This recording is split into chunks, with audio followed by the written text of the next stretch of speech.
नमस्कार मंडळी, तर मी वर्षा तुम्हा सर्वांचं स्वागत करते आज आपल्या व्हिडिओमध्ये. आणि आज तुम्हाला काहीतरी वेगळं बघायला मिळणार आहे ब्लॉगमध्ये. ते विशेष असं म्हणजे आता आम्हाला जायचं आहे कुठंतरी. आता ते तर तुम्हाला समोर कळेलच की मी कुठं चालली आहे. तर त्यासाठीची सगळी तयारी मी काय काय करते जाण्याच्या अगोदर ते तुम्हाला सगळं बघायला मिळणार आहे. तर चला तुम्हाला दाखवते की काय काय करणार आहे. सकाळची माझी सगळी कामं तर आवरलीच आहे, फक्त कपडे वगैरे धुवायचे बाकी आहे. तर चला सुरुवात करते लगेच. तर पुढे जे तुम्ही व्हिडिओमध्ये बघसाल ना ते बघून तुम्हाला वाटेल की हिचं उलटच आहे बाकीच्यांपेक्षा. तर ते असं आहे की सगळे कुठे ट्रिपला किंवा बाहेरगावी कुठे गावाकडे गेले की तेथून आल्यावर साफसफाई करतात, पण मी तिकडे जायच्या अगोदरच साफसफाई करून जाते, म्हणजे जेणेकरून तिथून आल्यानंतर ना खूप प्रॉब्लेम नको व्हायला. तर आपण तिकडून आलो गावावरून किंवा कुठूनसुद्धा ट्रिपवरून, तर आपण किती थकलेलो असतो की काहीच करायची इच्छा राहत नाही. कधी कधी घरात पण काही सुचत नाही जर घर खूप घाण झालेलं असन. आणि आल्या आल्या जर आपल्याकडे स्वच्छ कपडे असतील आपल्या सोफ्यावर बेडवर अंथरायला, आपल्या पिलोजला स्वच्छ कवर असलेले धुतलेल्या घड्या घातलेल्या, तर आपण लगेच त्या घेऊन घालू शकतो आणि लगेच आराम करू शकतो.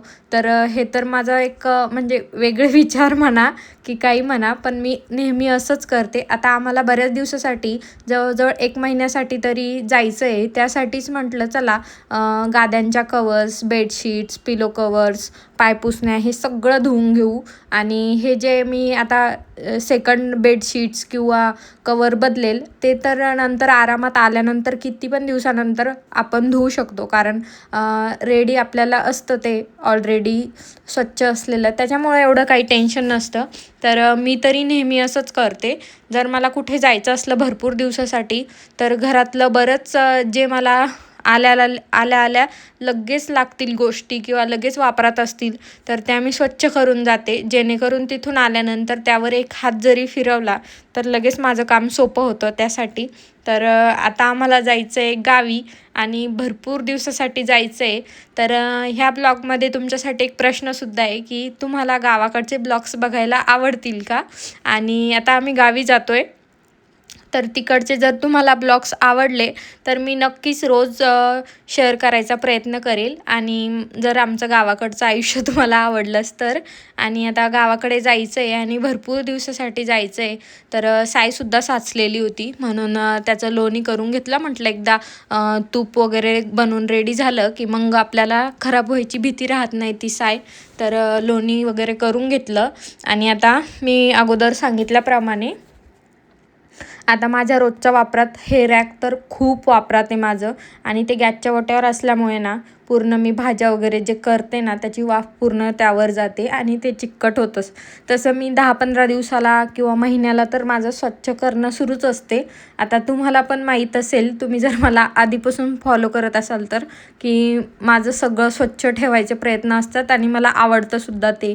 तर हे सुद्धा खूप घाण होतं. आणि जर मी गावावरून आले आणि त्यावर भयंकर अशी धूळ असली ना, अगोदरच ते तेलकट वगैरे त्याला भरकी वगैरे हात लागलेले, तर ते किती घाण होतं. आल्यानंतर एकदा तर मी तसं सोडून गेले ते घाई गेल्यामुळे, तर ते एवढं भयंकर घाण झालेलं होतं की त्याला जर का मला अगोदर 10 मिनटं लागले असते नीट करायला, तर नंतर माझा अर्धा 1 तास सहज गेला.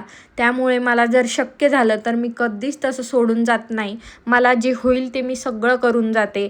हे सगळे भांडे वगैरे घासायचे, यात नको नसलेले मसाले ठेवायचे नाही किंवा साखर पत्ती खूप कमी ठेवायचं, जेणेकरून ते खराब होणार नाही.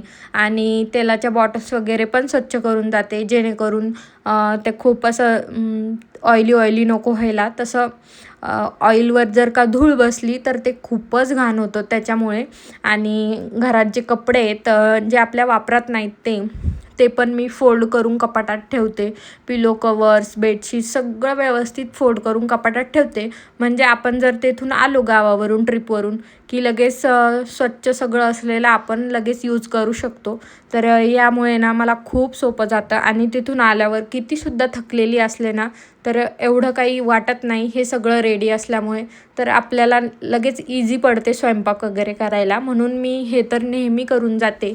आणि परत आपले जे छोटे छोटे भांडे असतात रॅकमध्ये, प्लेट्स, ग्लास किंवा वाट्या, पराती मोठ्या हे सगळं माझ्याकडे ना एक मोठा डब्बा आहे किंवा मग एखाद्या वेळेस एक बॉक्स, तर मी सगळं काही साहित्य ना त्यामध्ये भरून जाते, चम्मच वगैरे हे सगळं, म्हणजे जेणेकरून त्याच्यावर धूळ नको बसायला. तेथून आल्यावर फक्त धुतले आणि लगेच वापरायला जरी सुरुवात केली तर पण आपल्याला पॉसिबल होऊन जातं आणि खूप सोपं पडतं. त्यामुळे मी तर नेहमी असंच करते. तर तुम्हाला ही माझी आयडिया किंवा हे माझे विचार कसे वाटले कॉमेंट्समध्ये नक्की सांगा.